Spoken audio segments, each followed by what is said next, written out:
So this is a tool we use. It's old school, old discount tire tools before they went to scanners. It has millimeters and 30 seconds. Just tells you on there where you're at tire wise.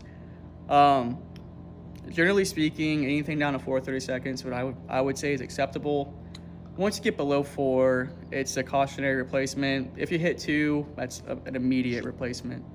So these tires are obviously pretty new, but you put it all the way down, you throw it on the tread, push it all the way down, take it off, take a look at where you're at 30 seconds wise. So we're right at 30 seconds. So you can see just on that dash, maybe a little bit above. So we're gonna go ahead and rotate these. You want your best tread on the rear for the sake of you don't want to spin out, hydroplane, things like that. So while it's up in the air, we'll bring it down a little bit, buzz them off, swap them around. Hopefully, keep her safe and try to maximize the tire life.